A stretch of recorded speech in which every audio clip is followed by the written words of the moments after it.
Big warm round of applause for Miss Melanie Rose, everybody. Melanie Rose isn't your typical comedian. She lives with a mental illness. On top of struggling with her disorder, Melanie was raising 4 girls by herself. It's like being a bull in a china shop, and after everything's laying around, and there's a big mess. For me, it's like, what just happened? Having an episode of bipolar is like being drunk. You can say things and do things you have no clue, no memory of. And these are my girls. Maya and Jenna, they're 7, they're twins, and Jaden is 9.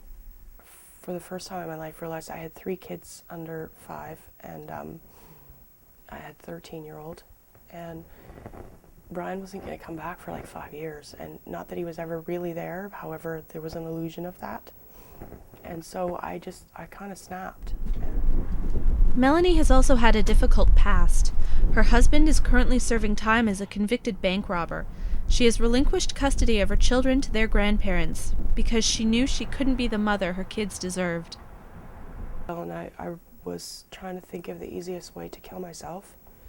And I remember having a shrink appointment and seeing David's poster. And so I emailed him and I said, look, I don't have my kids and I don't have my ex-husband, and I have gone from like couple $1,000s a month to disability, which is like $500-600 I was living on.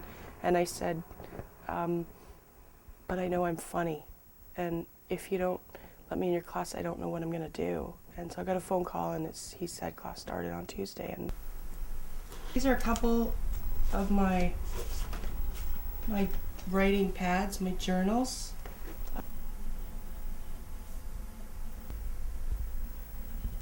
And we take a sentence and we twist it up, and that's kind of how it started. And I just encouraged me to write more, and then I was thinking of all the things that were horrible and how I could make fun of them. If it wasn't for David's class, I would have ended it. It was so bad. David Grainer is a counselor who runs a program called Stand Up for Mental Health. His students learn how to cope with their illnesses through comedy. David hopes to show his students that laughter really is the best medicine. So I think comedy can be learned. I think everyone has a sense of humor. Some people don't know they have a sense of humor. I think if people are willing to really put in the work, anyone can learn to do comedy. Of course, there's talent too that goes along with it. The students practice in small supportive groups until they gain confidence. Melanie has bipolar, and she's always going to have bipolar. But what I've noticed is that I think comedy has given her a focus in her life. And what she tells me is, she tells me that she's a lot happier these days. And I certainly see that in a lot of my students. I usually go over my set in the day. So usually if I get over the first joke and it's okay, my nerves get way better and I'm okay. Wish me luck. So how about that Lululemon shit? I don't like it so much.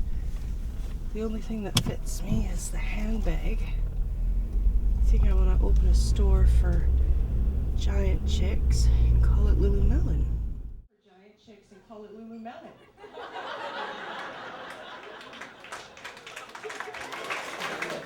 I'm divorced. Surprise. I was married to a bank robber.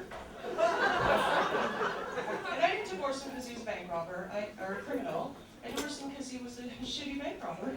That sound of people laughing is, it's almost like the hairs on my neck stand up. I love it. I love it when someone else does it. I love it when I do it.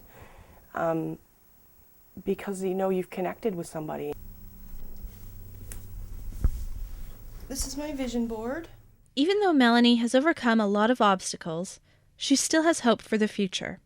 Her vision board reflects her future goals for a happy life. One goal is to inspire others by sharing her story. Thanks, I love you, Rose.